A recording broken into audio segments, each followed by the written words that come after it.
نہیں نہیں بزنس ہے، جاب ہے. نہیں، ایکچوئل میں مصروفیت بولے نا آپ، یہ اردو لفظ میرے کو سمجھ نہیں آیا. اچھا، واٹ از یور مصروفیت کے معنی ہے کہ واٹ از یور کاروبار. اچھا، واٹ اچھا از ہاں، یور کاروبار. کاروبار پروفیشنل.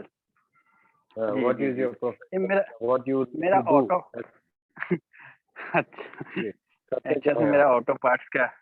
آٹو پارٹس کا اچھا بزنس ہے.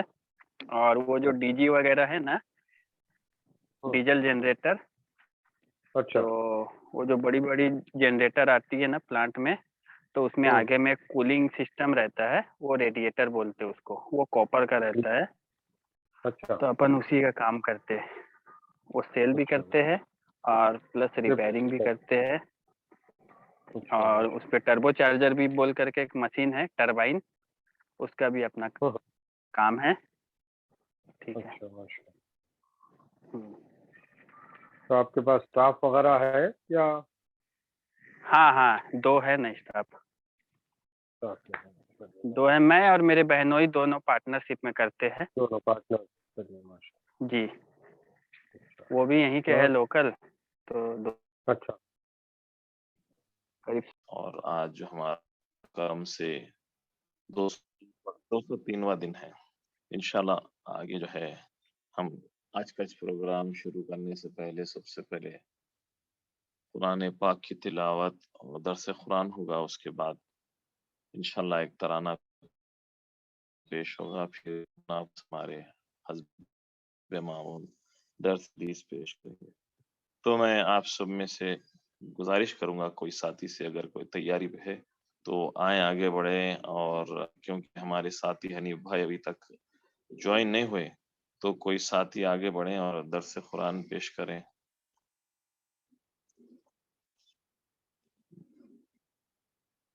مناج غوری صاحب یا محمد شریف صاحب یا احمد مٹچل صاحب،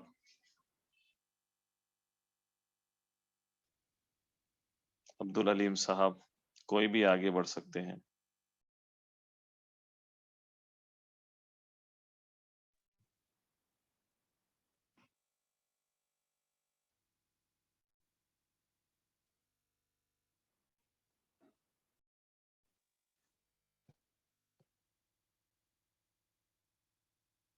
نہیں یار بھائی، درس قرآن کے لیے تو میں نہیں. اچھا، ہمارے اور کوئی ساتھی؟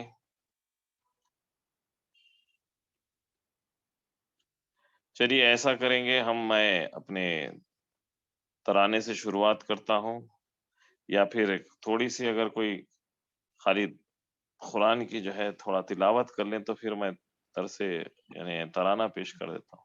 میں تلاوت کوئی کر لیتا ہوں. ساتھی ہمارے؟ جی اعوذ جی. باللہ من الشیطان الرجیم. بسم اللہ الرحمن الرحیم. قل سیروا فی الارض ثم انظروا کیف کان عاقبۃ المکذبین. قل لمن ما فی السماوات والارض قل للہ كتب على نفسه الرحمة ليجمعنكم إلى يوم القيامة لا ريب فيه الذين خسروا أنفسهم فهم لا يؤمنون وله ما سكن في الليل والنهار وهو السميع العليم. قل أغير الله أتخذ وليا فاطر السماوات والأرض وهو يطعم ولا يطعم.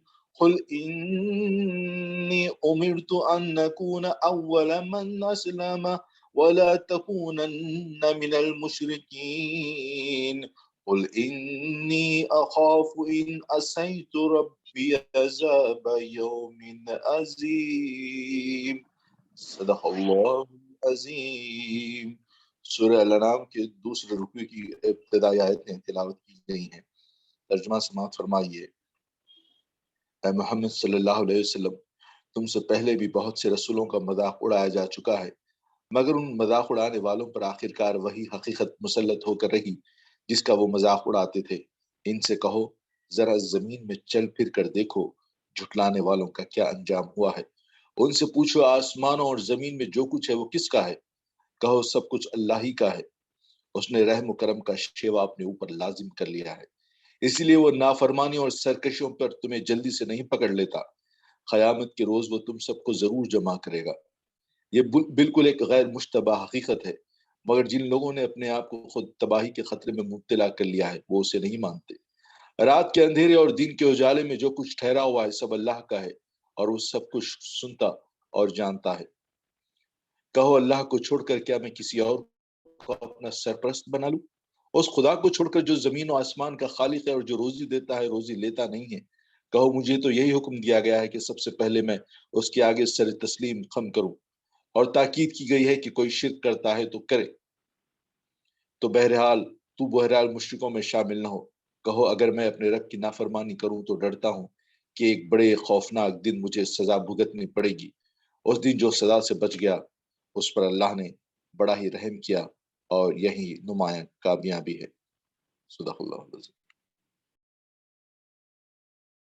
جزاک اللہ خیر منیر بھائی، ماشاء اللہ امیڈیٹ کال پر آپ ریڈی ہو گئے اور ماشاء اللہ درس یعنی قرآن پاک اور اس کا ترجمہ پیش کرے، جزاک اللہ خیر۔ تو ہم اب دوسرے ہمارے، کیونکہ ہمارے ساتھی ابھی نہیں آئے حنیف بھائی، تو دوسرے ہمارے پروگرام کی طرف بڑھتے ہیں انشاءاللہ، اور میں ابھی آپ کو ایک ترانہ پیش کروں گا انشاءاللہ۔ یہ ایکچولی حالات کے اوپر ہے، آج کے پریزنٹ کرنٹ، اور ہر مسلمان کے، میرے اوپر، سب کے اوپر ہے، تو سماعت فرمائیے انشاءاللہ تعالی۔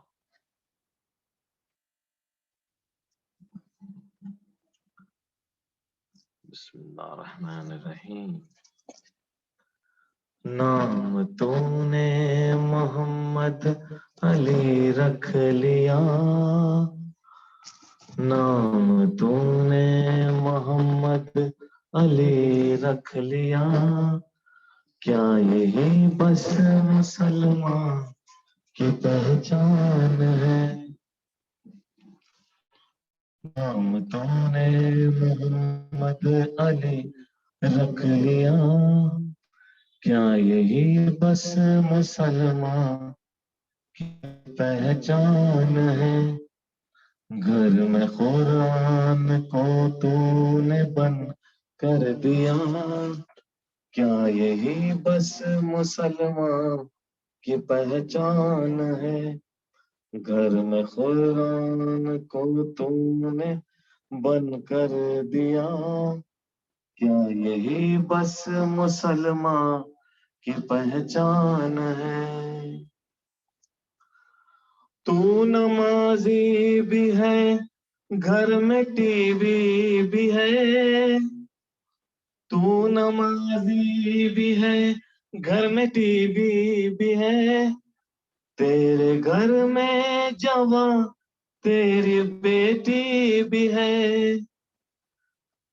اور مگن ناچ گانے میں بیوی بھی ہے، کیا یہی بس مسلمان کی پہچان ہے؟ نام تو نے محمد علی رکھ لیا، کیا یہی بس مسلمان کی پہچان ہے؟ یاد ابن علی کی مناتا ہے تو، یاد ابن علی کی مناتا ہے تو، ناچ کر ڈھول تاشے بجاتا ہے تو، جو کیا ہے شیعہ کرتا ہے تو، کیا یہی بس مسلمان کی پہچان ہے؟ نام تو نے محمد علی رکھ دیا، کیا یہی بس مسلمان کی پہچان ہے؟ دیکھ اکبر خدا کا گواہی بنا، دیکھ اکبر خدا کا گواہی بنا، تجھ پہ افسوس تو نہ نمازی بنا، دکھ تو دھاروں تاشوں کا آلہ ہے بنا، کیا یہی بس مسلمان کی پہچان ہے، نام تو نے محمد علی رکھ لیا، کیا یہی بس مسلمان کی پہچان ہے، وقت تجھ کو نہیں بندگی کے لیے، وقت تجھ کو نہیں بندگی کے لیے، حق سے غافل ہے تو زندگی کے لیے، بندگی چھوڑ دے زندگی کے لیے، کیا یہی بس مسلمان کی پہچان ہے، نام تو نے محمد علی رکھ لیا، کیا یہی بس مسلمان کی پہچان ہے، کیا یہی بس مسلمان کی پہچان ہے۔ شکریہ۔ عزیز ساتھیوں، جیسا کہ الحمدللہ ہم پروگرام کو آگے بڑھا رہے ہیں اور ہمارے ساتھی جوائن کر لیے حنیف بھائی ماشاءاللہ، اور حنیف بھائی سے میں گزارش کرتا ہوں کہ انشاءاللہ درس قرآن کو پیش کریں، آپ ہی کے انتظار میں تھے حنیف بھائی۔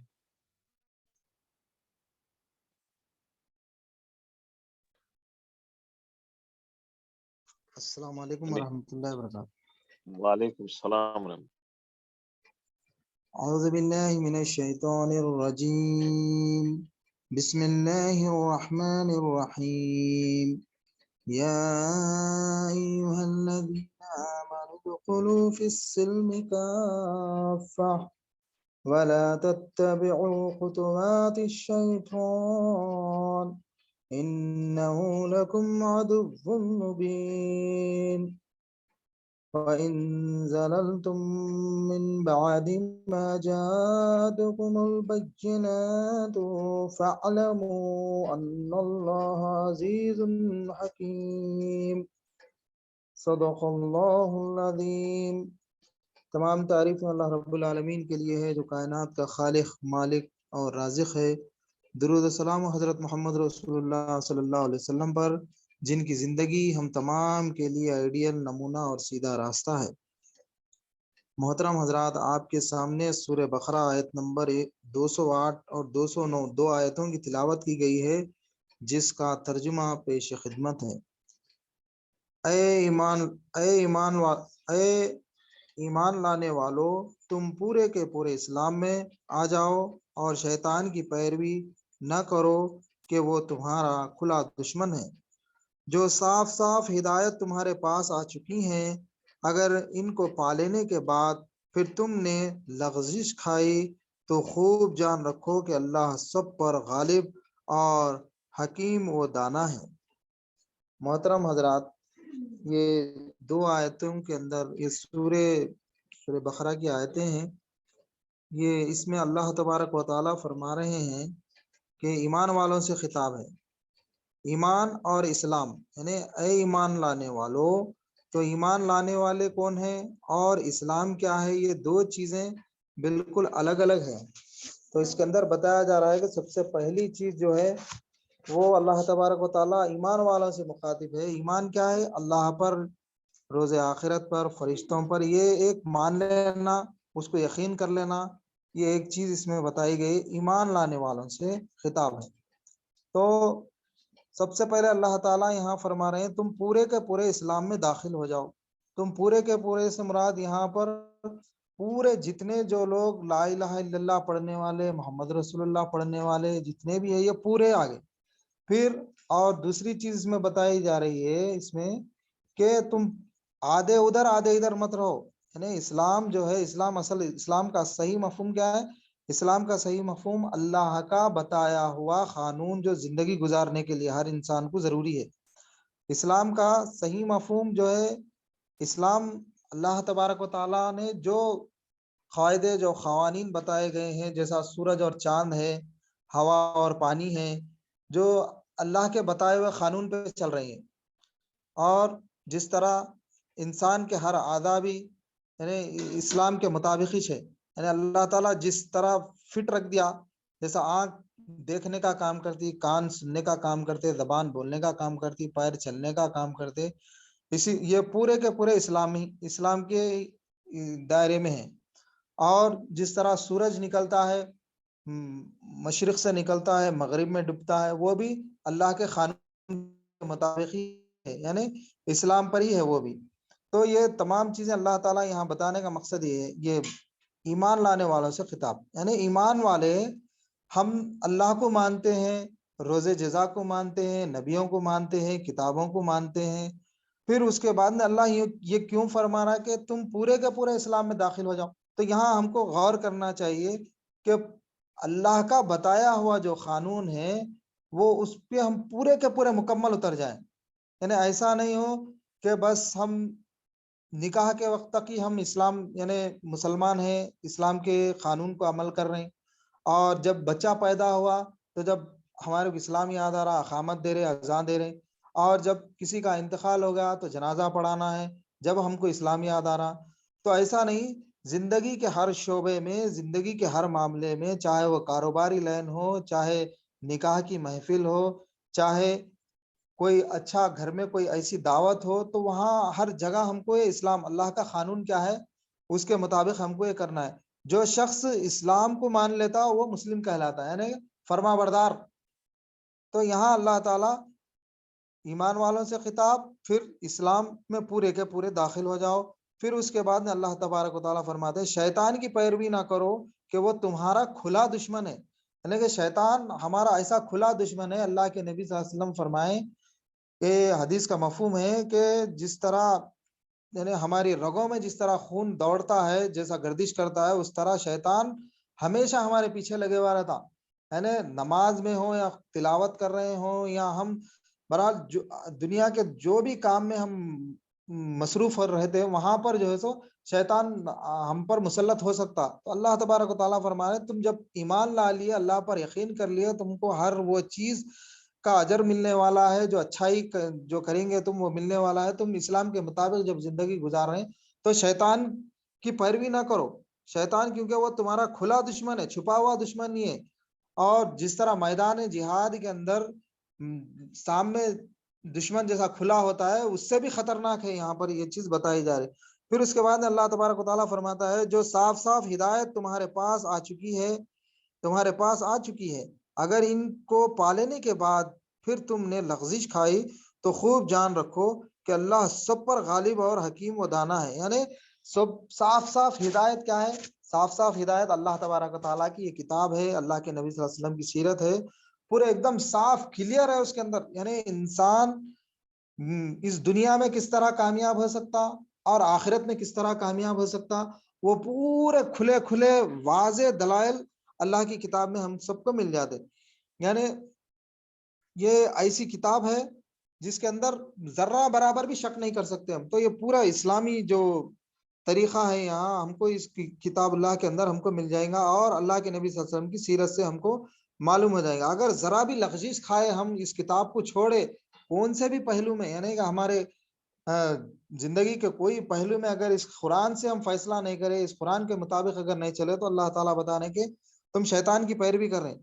اور تم خوب جان رکھو کہ اللہ سب پر غالب ہے اور وہ حکیم و دانا ہے، یعنی اللہ تعالیٰ ہر چیز پر غالب ہے، اللہ تعالیٰ جو چاہے وہ کر سکتے۔ اگر تم لغزش کھائے تو اس میں تمہارا ہی نقصان ہے، یعنی انسانوں کا ہی نقصان ہے، اللہ کا کچھ نقصان ہونے والا نہیں ہے۔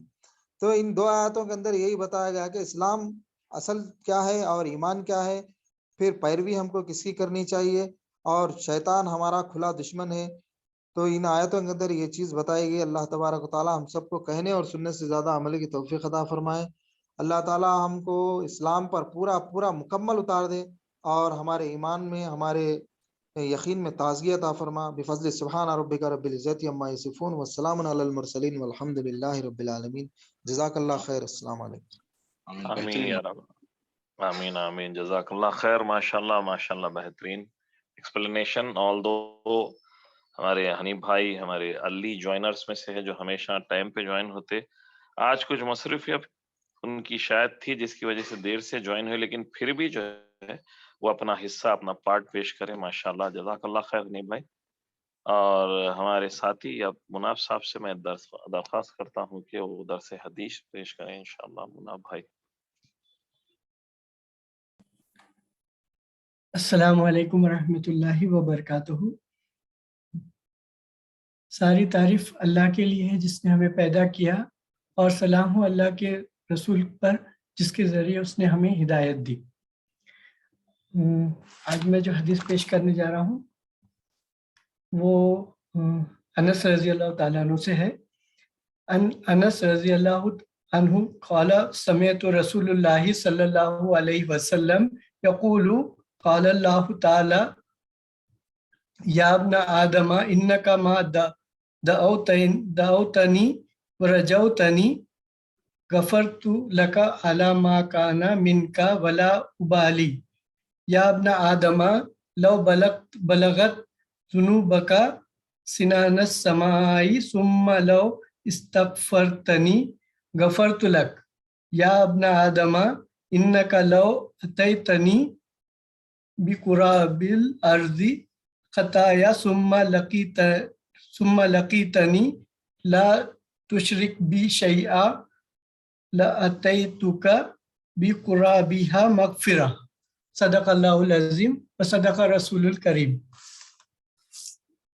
یہ جو حدیث ہے یہ حضرت انس رضی اللہ تعالیٰ عنہ سے ہے اور یہ ترمذی شریف کی روایت ہے. یہ حدیث قدسی ہے. اس کا ترجمہ کچھ اس طرح ہے. حضرت انس رضی اللہ تعالیٰ عنہ روایت کرتے ہیں کہ میں نے رسول اللہ صلی اللہ علیہ وسلم کو فرماتے ہوئے سنا، اللہ تعالیٰ نے ارشاد فرمایا، اے بنی آدم، تو جب بھی مجھے پکارتا ہے اور مجھ سے امید قائم کرتا ہے تو میں تیرے گناہوں کی پرواہ کیے بغیر تجھے معاف کر دیتا ہوں. اے بنی آدم، اگر تیرے گناہ آسمان کی بلندیوں تک پہنچ جائے پھر تو مجھ سے معافی مانگے تو میں تجھے معاف کر دوں گا. اے بنی آدم، اگر تو روئے زمین کے برابر گناہ کر کے میرے پاس آئے اور مجھ سے اس حال میں ملے کہ تو میرے ساتھ کسی کو شریک نہ ٹھہراتا ہو تو میں روح زمین کے برابر مغفرت سے تیرا استقبال کروں گا.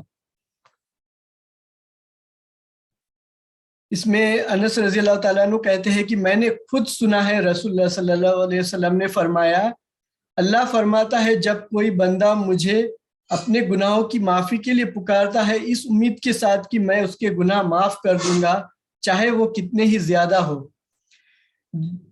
جو گناہ اس حدیث میں بتائے گئے ہیں وہ گناہ ہے جو بھول چوک اور خطا سے ہوئے گناہ ہے. اصل میں انسان ارادے کا کچا ہوتا ہے، بھول کر غلطی کا ارتکاب کر بیٹھتا ہے. اس کے بعد کی کیفیت یہ ہوتی ہے کہ اس میں ندامت اور اس کی کیفیت یہ ہوتی ہے کہ اس میں ندامت اور شرمندگی پیدا ہوتی ہے اور وہ گناہ سے علیحدگی اختیار کر لیتا ہے اور آئندہ نہ کرنے کا ارادہ کر لیتا ہے، اور یہی استغفار کی حقیقت ہے. تو اللہ تعالیٰ فرماتا ہے کہ میں اس بات کی پرواہ کیے بغیر اس بات کی پرواہ بھی نہیں کرتا کہ تو نے کتنے بڑے بڑے گناہ اور جرائم کا ارتکاب کیا ہے، بلکہ تیرے جرائم کی پردہ پوشی کرتے ہوئے تجھے معاف کر دیتا ہوں. چاہے تیرے گناہوں کا ڈھیر اگر بلندیوں میں آسمان کی چوٹی کو چھونے لگے اور پھیلاؤ میں روح زمین کے برابر ہو جائے، اور پھر تو ندامت اور شرمندگی کے جذبات کے ساتھ مجھ سے معافی کی درخواست کرے اور تیرے نام اعمال میں شرک جیسے لا علاج مرض کے جراثیم نہ پائے جاتے ہو، یعنی شرک جیسے ظلم عظیم تو نے نہ کیا ہو، تو میں تیرے گناہوں کے برابر مغفرت سے تیرا استقبال کرتا ہوں اور اس حالت میں بھی تجھے مغفرت سے محروم نہیں کرتا. اب یہ مغفرت کے لیے جو اہم شرط ہے یہ سب سے ضروری ہے. یہ شرط ہے کہ اللہ کے ساتھ کسی کو شریک نہ کرے. اس ضمن میں ایک قرآن کی ایک آیت ہے جس کا ترجمہ پیش کروں گا. یہ سورہ نساء کی آیت ہے جس کا ترجمہ ہے، اللہ بس صرف شرک ہی کو معاف نہیں کرتا، اس کے سوا دوسرے گناہوں کو بخش دے گا جس کو وہ چاہے گا. جس کو چاہے گا میں یہ شرط ہے کہ وہ صرف اللہ کو ہی پکارتا ہو, کسی اور کو نہ پکارتا ہو, کہیں غوث اعظم کو یا کسی نبی یا رسول کو نہ پکارتا ہو. اللہ کے ساتھ کسی اور کو نہ پکارو. شرک کتنا عظیم گناہ ہے, اس کو سمجھنا اتنا آسان نہیں ہے. آپ نے بت سامنے رکھ کر نہیں پوجا, لیکن اپنے خواہش نفس کو پوج لیا. قرآن میں فرمایا گیا ہے کہ اے نبی, آپ نے غور کیا اس شخص کے بارے میں جس نے اپنے خواہش نفس کو اپنا معبود بنا لیا ہے. تو اس کا مطلب یہ ہے کہ جیسے میں نے بت خانہ تو توڑ دیا, لیکن من کے اندر کا بت خانہ آباد ہے. آج کے دور کا اصل جو شرک ہے وہ نفس پرستی ہے, دولت پرستی ہے. یہ تو انفرادی سطح پر ہے. اب اجتماعی سطح پر ہم دیکھیں تو حاکمیت انسانی یہ سب سے بڑا شرک ہے آج کے دور کا. اس کے بعد جو ہے مادہ پرستی. حاکم تو اللہ کو ہونا چاہیے تھا, اللہ کے سوا کوئی اور نہیں ہو سکتا. لیکن ہم نے آج کیا ہے, یہ حاکمیت کا جو پہلے کوئی ایک نمرود یا کوئی ایک بادشاہ ہوتا تھا جس کے اوپر جیسا ٹنوں سے اس کے اوپر جو اس کا گناہ رہتا تھا, اب وہ جو ہم نے تولا سب کو بانٹ دیا اور سب کو حاکم بنا دیا. جو دوسرا ہے اجتماعی طور پہ وہ مادہ پرستی ہے, یعنی کہ میٹیریلزم. آج ہمارے جو دور ہے اس میں ہم کو اللہ کے اوپر توکل کم ہے اور سارا بھروسہ مادی وسائل پر ہے. مثال کے طور پر سپوز آپ کو کہیں جانا ہے, گاڑی سے ٹریول کرنا ہے, تو آپ سوچیں گے میں پہلے گاڑی کی سروسنگ کرا لوں, اس میں پیٹرول بھی بھروا لوں اور پورا ریڈی کر کے رکھوں اور میں کل چلا ہی جاؤں گا. ایسا نہیں سوچتا کہ اگر سے اللہ نے چاہا تو میں جاؤں گا اور ٹریولنگ میری آسان ہوگی. یہ بھروسہ نہیں رہتا, مادی وسائل پر زیادہ بھروسہ رہتا ہے. تو یہ شرک کے کچھ میں نے آج کے دور کے شرک کے بارے میں نے کچھ بتایا ہے. اس کے بعد اللہ کو جو چیز سب سے زیادہ پسند ہے وہ ہے انسان کا توبہ کرنا ہے. اس ضمن میں 2 حدیث پیش کروں گا. ایک حدیث ہے ابو ہریرہ رضی اللہ تعالیٰ عنہ سے روایت ہے. وہ فرماتے ہیں کہ بندہ یہ کہتا ہے اللہ سے مجھ سے یہ گناہ ہو گیا ہے, مجھے معاف کر دے. اللہ تعالیٰ فرماتا ہے کیا میرا بندہ یہ علم رکھتا ہے کہ میں اس کا رب ہوں جو گناہ بخش بھی سکتا ہوں اور سزا بھی دے سکتا ہوں, تو پھر میں اپنے بندے کو معاف کر دیتا ہوں.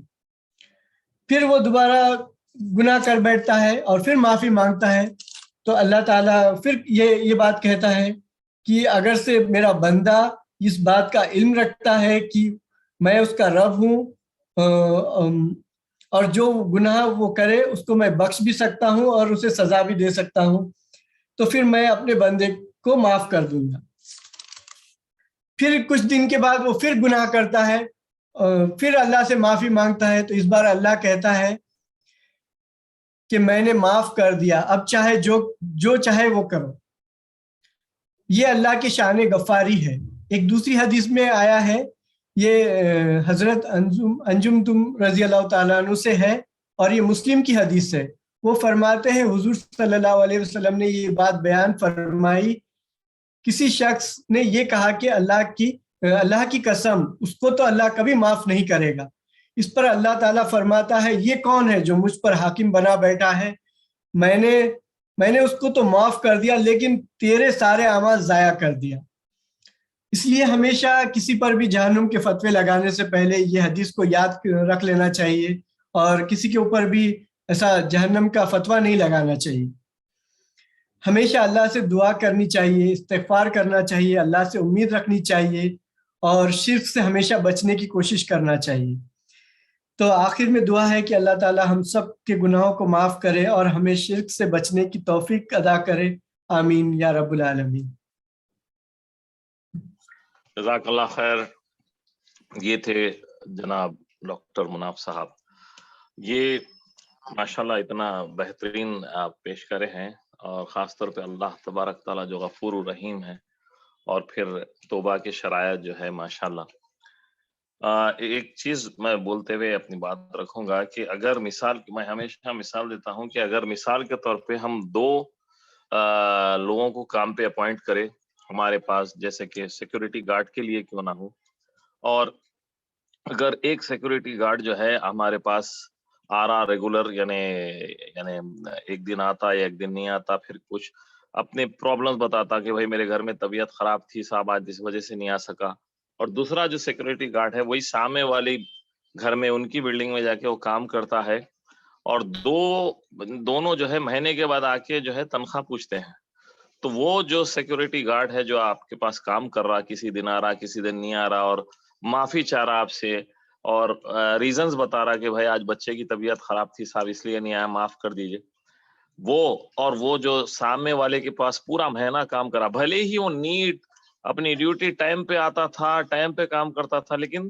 آپ کہنے نہیں سامنے والی بلڈنگ میں کرتا تھا، دونوں آ کے اگر مہینے کے بعد تنخواہ مانگتے ہیں تو آپ یہ بولیں گے کہ بھائی جو سامنے والی بلڈنگ والا جو آ کے مانگ رہا اس کو بولیں گے کیا بیوقوف ہو گیا تو، میرے پاس تو کام ہی نہیں کرا تو میرے سے کیسا مانگ رہا، جبکہ جو ہے یہ ہوتا ایسا ہے ہمارے پاس، گاڑی ہونے والا ہو، گیٹ کھولنے والا ہو، جو بھی ہو، کئی وقت چھٹیاں لیتے اس کے بعد ہم آخر میں معاف کر دیتے ہیں ان کو، ٹھیک ہے بھائی جان دو، اب سے نہیں کرنا، نیکسٹ منتھ نہیں کرنا بھائی تم، بول کے تنخواہ چلو جان دو غریب ہے بول کے دیتے۔ تو یہ ویسی ہی مثال ہے، اللہ تبارک تعالیٰ جو ہے غفور رحیم ہے، اور ساتھ میں جو ہے یہ ویسی مثال ہے کہ نیکی جو کرتے ہیں لوگ سالوں سال زندگیاں گزار دیتے جیسے مدر ٹیریسا، لیکن کس کے لیے کرے، کون تھا، کس کے لیے کرے، جو اللہ ہم کو بنایا اس کو نہیں جانتے ہوئے کسی ایک اسٹیچو کے لیے اگر نیکیاں کرے زندگی بھر، تو پھر وہ نیکی ویسی ہو جائیں گی جیسا سامنے والے واچ مین جو ڈیوٹی کر کے آیا، تو بھلے ہی اچھے کام کرے زندگی بھر لیکن اس کا کچھ فائدہ رہے گا، مہینے کے بعد جو تنخواہ مانگنے آیا تو ہم خود بولیں گے پاگل ہو گیا، جا ان سے مانگ جس سے تو پوچھ رہا تھا۔ اور وہ آن دی ادر ہینڈ یہ ہے مسلمان جیسا مثال ہے کہ غلطی کرا اللہ سے معافی مانگا توبہ کرا، انسان ہے کمی پیشی ہوتی، لیکن پھر تنخواہ اس سے مانگ رہا واچ مین، تو پھر ہم دے دیتے جیسا اسی طرح اللہ غفور رحیم ہے، ہم کو معاف کر دے گا انشاءاللہ۔ آگے بڑھتے ہیں، اور کوئی اگر ساتھی ہمارے کچھ بولنا چاہ رہے ہیں یا کچھ پڑھنا چاہ رہے ہیں تو موسٹ ویلکم۔ السلام علیکم وعلیکم السلام۔ بھائی، صحت کے تعلق سے قرآن اور حدیث کے جو احکامات ہیں کچھ بولنا چاہوں، بول سکتا ہوں؟ جی ضرور۔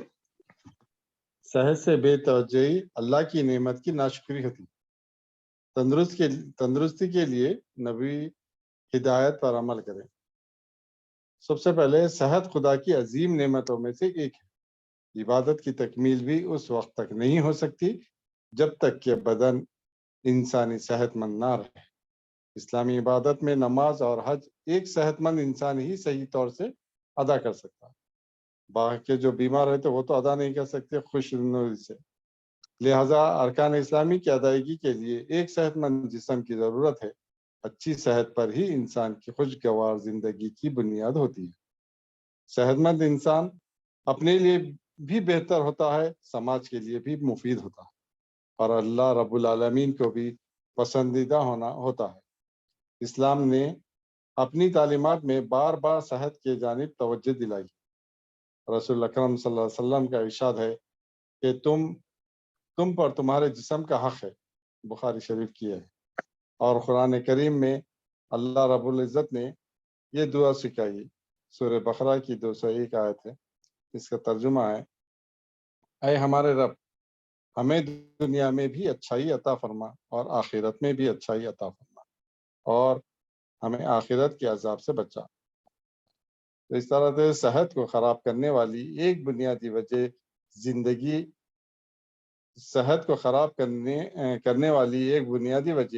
گندگی اور آلودگی ہوتی ہے۔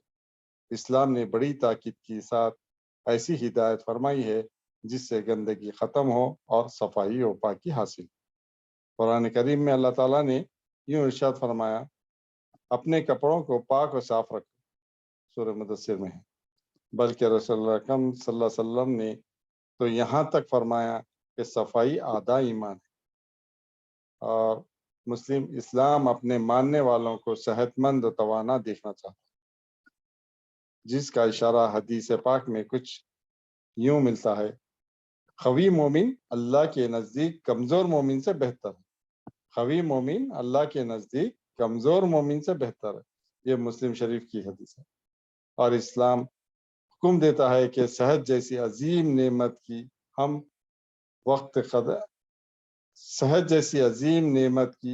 ہمہ وقت قدر کی جائے اور اس کی حتی الامکان حفاظت کی جائے اور اس میں لاپرواہی سے اجتناب کیا جائے۔ ارشاد نبوی ہے کہ اپنی صحت کو مرض آنے سے پہلے غنیمت جان۔ اس کے لیے بیماریاں کچھ اسباب کی وجہ سے ہوتی ہے۔ اسلام نے حکم دیا ہے کہ اچھے اسباب اختیار کیے جائیں اور مضر اسباب سے اپنے آپ کو محفوظ رکھا جائے۔ رسول اکرم صلی اللہ علیہ وسلم نے کھانے پینے اور دوسری چیزوں میں کچھ ایسی باتوں کا خیال رکھنے کا حکم دیا جن سے انسان کی صحت بہتر ہو سکتی ہے۔ یہ میرے کچھ جوک بول سکتا ہوں نا ہنسنے کے لیے۔ السلام علیکم۔ ہلو میرا صاحب، جی وعلیکم السلام ورحمۃ اللہ وبرکاتہ۔ کچھ جوک بول سکتا ہوں کیا؟ اجازت ہے؟ چھچورے پن کا تو نہیں گا انشاءاللہ۔ جی اب ٹائم کافی ہو جا رہا، لیکن آپ جلدی سے بول دیجیے اگر کوئی اچھا، ریلیٹڈ ہے اسلام سے۔ ہاں نہیں تو رہنے دیجیے، پھر بولیں گے انشاءاللہ۔ ٹھیک انشاءاللہ ٹھیک ہے انشاءاللہ، کیونکہ 10:24 ہو رہے چاہ رہے ہیں انشاءاللہ۔ میں اب جناب منیب صاحب سے گزارش کروں گا کہ اختتامی کلامات پیش کریں انشاءاللہ۔ میں اگر 5 منٹ میرے پاس ہے، میرا پروگرام مس ہو رہا۔ اچھا ٹھیک ہے، آپ انشاءاللہ بتائیے۔ کیونکہ پروگرام زیادہ لیٹ شروع ہوا، بہت لے سکتے ہیں پروگرام، تو میں انشاءاللہ 5 منٹ میں ختم کروں گا۔ اعوذ باللہ من الشیطان الرجیم، بسم اللہ الرحمن الرحیم، الحمدللہ الذی ہدانا لہذا وما کنا لنہتدی لولا ان ہدانا اللہ، صدق اللہ العظیم۔ کنتم خیر امۃ اخرجت للناس وکذالک جعلناکم امۃ وسطا لتکونوا شہداء علی الناس۔ سورہ بقرہ کی آیت میں نے آپ کے سامنے تلاوت کی۔ تمہیں ایک معتدل امت بنایا تاکہ تم دوسرے تمام انسانوں کے لیے گواہ بنو۔ عزیز دوستو، میں کچھ چند باتیں جس میں میری باتوں کا جو احاطہ ہوگا، وہ جو میں نے آپ کے سامنے آیت تلاوت کی، کنتم خیر امت کا، اس کے بعد ہمارا منصب کا وجعلنا، کیوں ہمیں جو ہے برپا کیا گیا ہے، نظام حیات، نظام دین، نظام حق، اقامت دین اور عقیدہ، یہ کچھ چیزیں جو ہے میری باتیں جو ہے اس کا احاطہ کرنے کی کوشش کریں گی۔ عزیز دوستیو، خدا چاہتا ہے کہ زمین پر ایک ایسا اس کا دین حق قائم ہو۔ زمین پر ایک ایسا نظام ہونا چاہیے جس میں ساری انسانی زندگی کا شعبہ جات کا مکمل احاطہ ہو، جو صرف اللہ کے دین کے مطابق ہو۔ اس کے علاوہ کوئی ایسا سسٹم نہیں ہو سکتا جس میں ساری انسانی کی زندگیوں کے شعبہ جات کا احاطہ کیا جائے، چاہے وہ سیاسی ہو، چاہے سماجی ہو، چاہے فوجداری ہو، چاہے معاشی ہو، چاہے وراثت ہو، وہ تمام ڈپارٹمنٹ، تمام شعبے اسی نظام دین حق کے تحت آنے چاہیے۔ دین ایک نظام کی حیثیت سے قائم ہو، اور یہ صرف مطلب ایک جس طریقے سے ایک ایکٹیویٹی بن جاتی ہے، ایک یوگا ایک افیئر ہے، کچھ دوسری جیسے ایک افیئر ہے، یہ انفرادی افیئر بن کر نہ رہ جائے، بلکہ پورے سماج میں، دنیا میں، پورے انسانوں کے لیے یہ کھل کر آئے، ایک قوم کے، ایک ملت کا ایک اثاثہ بن کر نہ رہ جائے۔ یعنی مسجد سے جس طریقے سے اس کو سمیٹ کر رکھ دیا گیا، مسجد سے میں ہی رکھ دیا گیا اس کو، یا مسجد سے گھر سے مسجد، یا پھر جو ہے اس کو اپنے معاملات میں نکالنا نہیں چاہتے، اسے کہنا نہیں چاہتے۔ حالانکہ دیکھا جائے تو حلیہ پورے مسلمانوں جیسا ہے، لیکن اس کو بالائے طاق رکھنا چاہتے ہیں، دینی محفلوں میں اس کو اجاگر کرتے ہیں، لیکن اس کے بعد جو ہے اس کو جو ہے پورے معاملات میں لانا نہیں چاہتے۔ یہ بہت بڑا چیلنج ہے، بہت بڑا کام ہے، وقت فرصت ہے کہاں، کام ابھی باقی ہے، نور توحید کا اتمام ابھی باقی ہے۔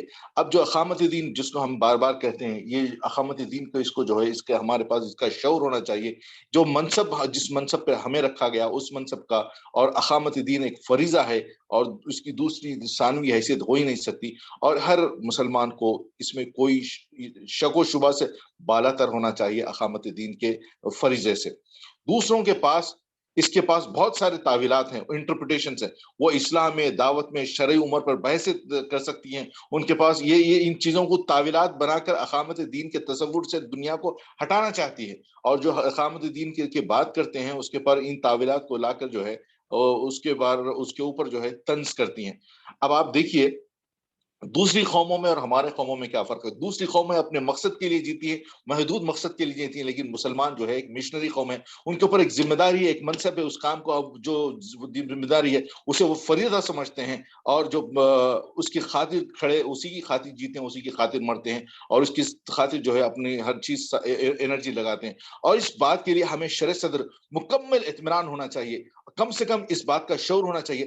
اگر اس بات سے بالکل شعور ہی ہمارے نہ ہو تو ہم دین کی کسی بھی طریقے سے، آپ چاہے کسی بھی طریقے سے خدمت کر لو، آپ کو یہ اطمینان بھی ہو جائے کہ آپ دین کی خدمت کرتے ہیں، لیکن دراصل ہم اس چیز سے بالکل ہٹ کے پٹری سے ہٹ گئے ہیں۔ آپ کی دین کی خدمت ہو سکتا ہے وہ کہیں نہ کہیں طریقے سے وہ بیک فائر ہو، دین کے لیے جو ہے نقصان دہ، آپ فائدہ پہنچانے کے لیے ہو سکتا ہے نقصان پہنچا رہے ہیں۔ اس سے پہلے کہ لوگوں نے جو دین کی دعوت کی، دین کو کے پیغام کو عام کرنے کی جو ذمہ داری ان پر تھی، لوگوں نے مداحنت کا رول ادا کیا، دین کو کاٹ چھانٹ کر پیش کیا۔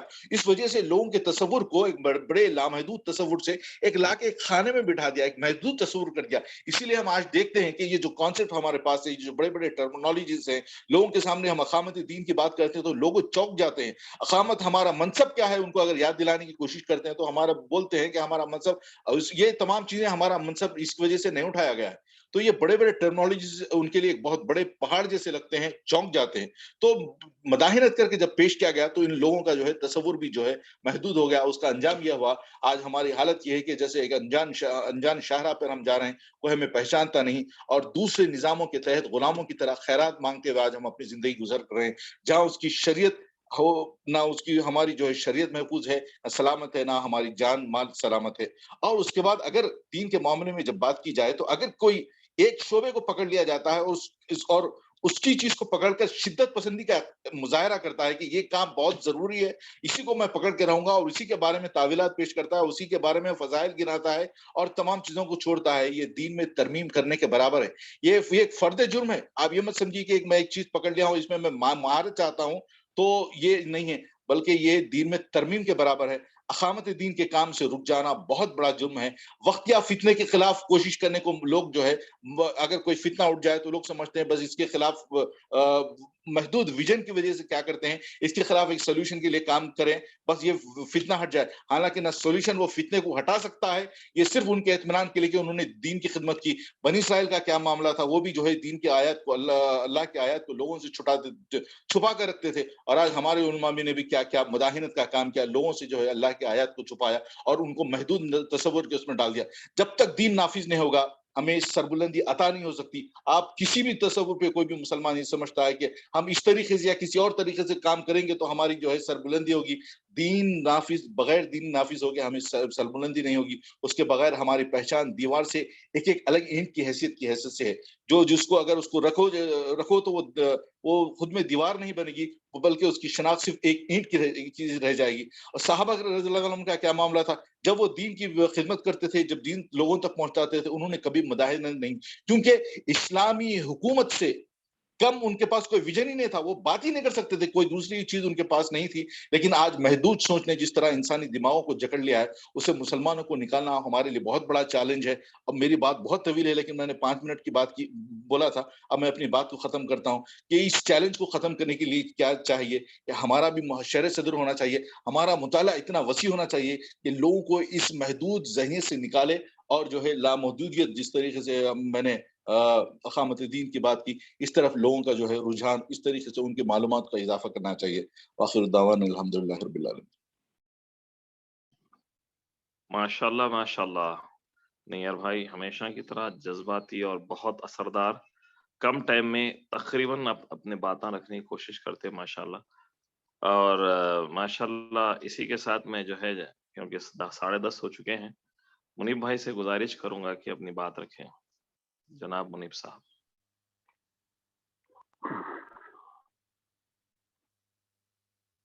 میں ہمارے اظہر بھائی سے گزارش کروں گا کہ وہ، ہم اصل میں یہ سیکھنے سکھانے کے پروسیس میں ہیں، تو اس وجہ سے میں چاہتا ہوں کہ ہم میں سے ہر آدمی ہر کام کے کرنے کے لیے اٹیمپٹ کرے، کوشش کرے۔ تو ابھی آپ نے جو کچھ سنا، ان باتوں پہ میں چاہتا ہوں کہ اظہر بھائی تبصرہ کرتے ہوئے دعا کروائیں، اور یہ کسی کو بھی آ سکتی ہے باری آگے جا کر، لہٰذا جو ہے کبھی مناف صاحب کبھی حنیف صاحب سب کرنا پڑے گا تاکہ ایک دوسرے کو ہم ہر اعتبار سے جو ہے پریپیئر کرنے کے لیے. چلیے اظہر صاحب. السلام علیکم ورحمۃ اللہ وبرکاتہ. تو سر آپ تبصرہ بھی کیجیے, دعا بھی کریں. چلیے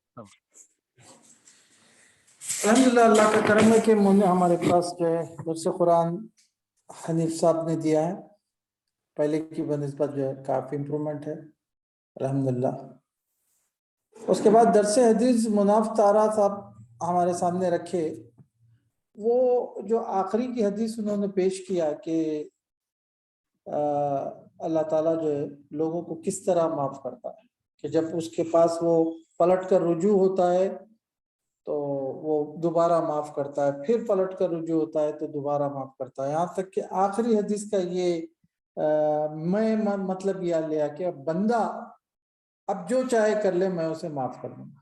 تو یہ جو آخری چیز مناف تارہ نے ہمارے سامنے رکھی تھی وہ ذرا کنکلوژن اس کا مطلب میرے کو سمجھ میں نہیں آیا, چونکہ آخری بات جو تھی وہ کہ بھئی جو چاہے وہ کر لے, تو تھوڑا وہ حدیث مناف تارہ صاحب جو ہے یہ ہماری اسٹڈی سرکل میں اس کو ڈال دے تاکہ اس کے اوپر ہم غور و فکر کر سکے. الحمدللہ. بھائی شاہد صاحب نے جو ہے صحت کے تعلق سے جو ہے بہت اچھی حدیثیں ہمارے سامنے رکھی. واقعی تندرستی ہزار نعمت ہے, تندرست آدمی ہر چیز کر سکتا الحمدللہ. جس طرح انہوں نے بیان کیا کہ نماز اور حج جیسے اراکین کو جو ہے بخوبی انجام دینے کی وجہ. اور یہ اس موقع پر مجھے جو ہے نا اللہ کے حضرت عمر فاروق کی جو ہے وہ کہاوت یاد آئی کہ ایک شخص جو ہے اپنی حالت کو جو ہے سکڑتا ہوا راستے سے جا رہا تھا, تو حضرت عمر نے اس سے پوچھا کہ کیا تم بیمار ہو؟ تو کہا نہیں. تو پھر کیوں اس طرح چل رہے ہو, زمین پر مضبوطی کے ساتھ چلو. تو یہ چیز میرے ذہن میں آئی. الحمدللہ صحت واقعی اللہ کی بڑی نعمت ہے, ہم سب کو اللہ تعالیٰ صحت تندرستی سے نوازے. 10:34 ہو گئے. اب رہا سوال ہمارے نیئر صاحب کا, تو ہمیشہ سے جو ہے اب ان کے بارے میں کچھ وہ کرنا وہ نہیں ہے. نیئر صاحب ہمیشہ جو ہے اچھی جو ہے چیزیں, آج تو اقامت دین پہ جو ہے انہوں قرآن کی آیت کوٹ کر کے ہمارے سامنے رکھے. یہی میں جو موقع دیے منیب صاحب میرے کو, میں یہ چیز محسوس کرا انشاءاللہ. جزاک اللہ. السلام علیکم. بھائی میں بھی تھا بھائی. آپ کے 2 اشعار آخری میں جوائن ہوا تھا, میں آپ کے ختم ہونے کے بعد آپ حنیف صاحب کا جب انتظار کر رہے تھے میں آپ کو کیچ کرا, تو آپ میرے لیے پھر دوبارہ سنا دیجئے الگ سے. نہیں مذاق کرا انشاءاللہ. جزاک اللہ خیر, شکریہ. آپ کو اللہ تعالیٰ صحت تندرستی دے اور آپ کی آواز جو ہے ہمیشہ قائم رکھے, ہم کو سننے کا شرف دے اللہ تعالیٰ. آمین جزاک اللہ. آمین آمین آمین.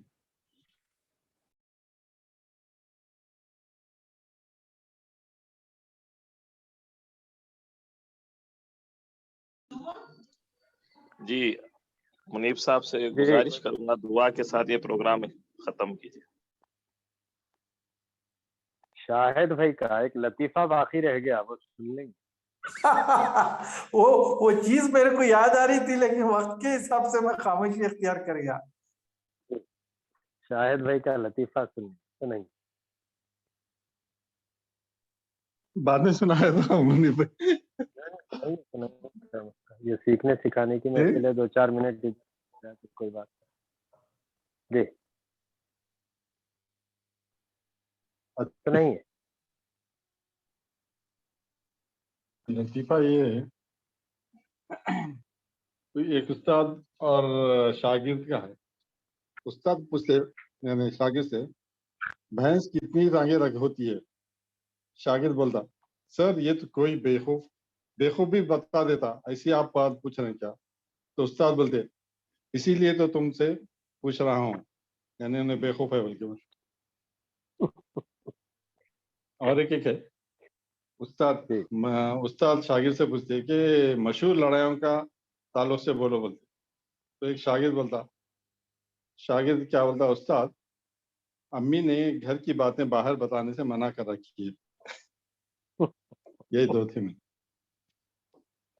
ویسے میں گلف میں مختلف پروگرامز ہوتے تھے، اس میں ایک پروگرام خاص کر فیملی کنونشن کے نام سے بھی ہوتا تھا، جس کو ہم نے آ کے واپس یہاں انڈیا میں اسٹارٹ کیا.